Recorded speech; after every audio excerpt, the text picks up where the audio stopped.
Banal Gaming, Ragnarok Origin Classics mga tropa. So, simplihan lang natin, High Priest Brother PvP Guide. Ito para sa akin lang to ha. Ito yung ginawa ko sa pari ko. And take note guys, ano lang ako dito, naglo-load lang ako yung every month pero hindi ako nagta-time 6. Ano lang talaga, regulated lang talaga. Ine-enjoy lang talaga. So, currently, ito yung stats natin, PDEF natin is 10,418 with buffs to ha. MDEF, Assumption lang, tsaka Angelus. 3131. Tapos, ang P damage reduction natin is 230. Ang magic damage reduction natin ay 129.15. Ang crit resist natin 115 at saka crit damage resist is 21%. So technically actually hindi ako nag-Tara frag dito. Ito para sa sarili ko lang to. Since malimit sa mga PvP or GL or overrun, marami kasing Doram, nagpalit ako, nag-horn ako. Kasi physical Doram, gunslinger, etc.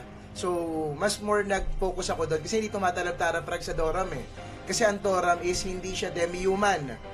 Ang Doram ay brute if I'm not mistaken, and hindi rin siya medium. Alam ko ano siya, small size monster. Pero when it comes to reduction ng medium size enemies, meron akong 29 for 30%.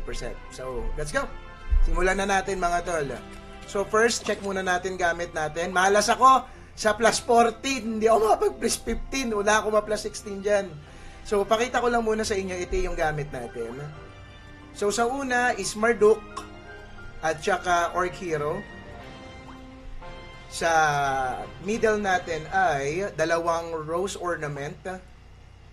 Sa mouth, dalawang Doppelganger. Sa weapon, actually, kung meron kayong bard na malakas yung heal, pwede nyong gamitin tong Spike Armor. Why? Pakita ko lang sa inyo yung Divine Armament nito.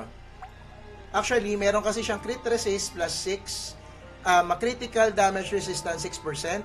Tapos meron siyang P damage at saka magic reduction na 10%. Tapos meron siyang max HP na 15%.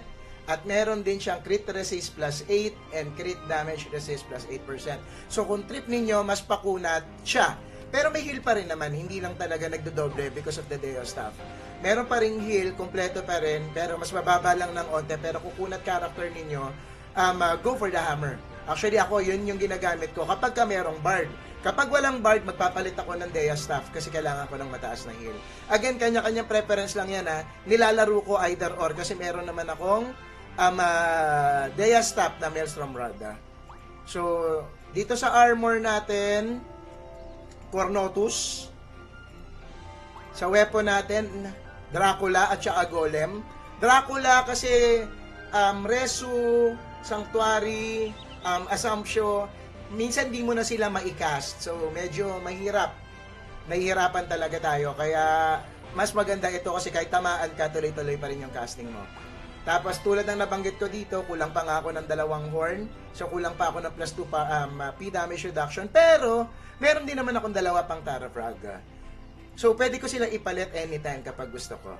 So, dito naman tayo sa, ano bang tawag nito? Garment.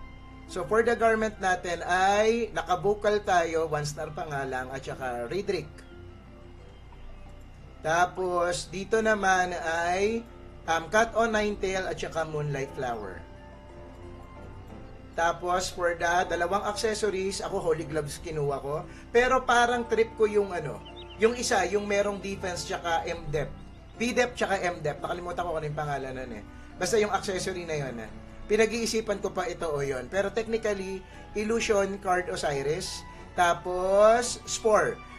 Ang pinaka-ideal talaga na pangarap ko talaga, Osiris card. Kasi nagpapatong yung Illusion at saka yung Osiris mismo na MVP. Tapos yung MVP pa, nagbibigay pa to ng 10% na P damage at saka magic damage reduction. So technically, lahat yan nakaspore ako. Kasi more on kunat yung habol ko. Tapos, dito naman sa, ano bang tawag nito? Costume. 2 Baphomet. Tapos, ito naman sa back ay 2 Drake Puppet. Again, depende yan sa inyo ha. Kung gusto mo ng P damage reduction, go for the Drake. Pero pag gusto mo ng, ano bang tawag nito? Magic damage reduction, definitely go for golden teeth bug na puppet. So yan yung ano natin, yung mga items natin. So go naman tayo for the enchant para makita ninyo. So dito muna ako, PVP technique para sa head, improve M-depth, tapos meron crit resist. Dito naman, ito medyo sinuwerte, improve M-depth 5, dalawang crit resist 10. Dito naman, medyo mababa pa yung counter crit ko, 4 lang, patataasin pa natin yan. Ito technically magic boon, pampataas ng heal. Dito naman, level 5 ng anti-P magic, P damage. Ito naman level 5 anti-P damage. At ito naman ay level 6 anti-magic damage reduction. Tapos magic boon. Dito naman is PvP technique para pampakunat ng damage natin on the PvP. At saka improve M-depth. Now, ano pa ba next natin? Next natin ay the feathers. So, feathers, hindi ko na masyado pahihirapan ng mga buhay-buhay natin, pare ko. Dalawa lang yan. Ito lang ang nilalagay ko dyan. Actually, dito is halos lahat ay defensive pa din kahit nasa attack. Katulad, ito mahirap, pinakamahirap. Order. Kasi P damage and magic damage reduction siya. Tapos may defense. Tapos light, dark. Tapos, ito naman is P depth, tapos increase ng magic attack. Ito naman is int. So, medyo mababa pa siya, lalo na dito sa attack kasi nga napakahirap talaga nitong light, dark, tsaka order. Actually, late ko lang to natuklasan. Kaya medyo marami akong na-sacrifice. Ito naman ay nature, terra, night, divine, at saka soul. So, more on defense lang talaga. So, dito is 3 purple, 2 orange or red. Dito naman is 4 na orange, red, 1 purple. So, ganun lang yung ano natin, yung ginawa ko. All throughout na to, mapa PBE, etc. Para hindi na ako papalit-palit, yan na yung ginawa ko na standard. Tapos, next naman natin, for the Astro Core, yan, meron pala tayo pang mga sa Astro Core, pero mamaya na natin ilalagay yan. So, technically, ito muna yung pinuno ko, kasi P damage reduction, magic damage reduction. So, mas more on focus ako on P-depth, M-depth, M-depth. Dito naman din, ganun din, P-depth, M-depth, tsaka PvP damage reduction. Ito, level 5 ko din. Kasi nga PvP damage reduction, buhay, tapos ganun din, P-depth, M-depth. Dito, meron din kasi dito na mga magic attack lang mapapakinabangan mo pag support ka technically. Pero meron dito katulad nito, defense plus 1, M attack. So, yan yung pinuno ko. Kasi dagdag defense din, 14 din yan Hindi yan biro. So, ito din, M-depth din, dagdag, magic attack, M-depth. Dito naman, itong dulo, merong P-depth. So, yan din yung mga pinupuno ko. Ano pa rin, more on pakunat pa rin tayo. Ano pa ba ang mga kailangan natin? For the mount, wala. Basic lang naman tayo. Ayan lang, medyo mababa pa nga. Kailangan ko pang mas pataasin talaga tong clever at saka lovely. Tapos, ito is puro level 49 lang, except this one, kulang pa ng isa para mag-level 49. Hindi ko po siya pinipti kasi masyadong, mabigat. So, technically, yun lang. For the skills naman, last, ang ginawa ko for the PvP ko is ito. Dito muna tayo sa start. So, heal ko 10, blessing 10, angelus 10, increase agi 5, and demon bane 5. Tapos dito naman, ang ginawa ko naman, hindi ako nag-safety wall, nag-numa ako.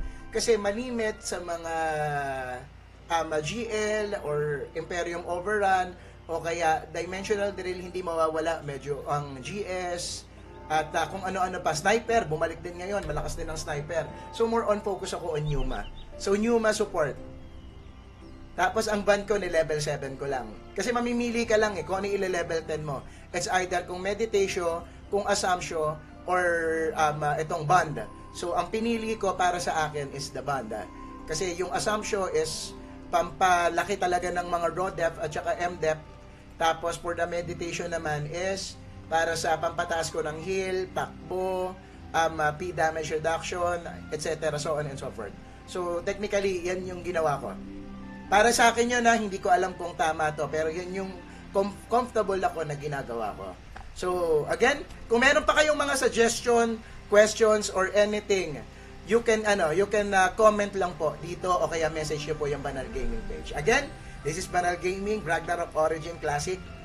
Mabuhay kayo at magpakarami mga tropa. Thank you, thank you, thank you.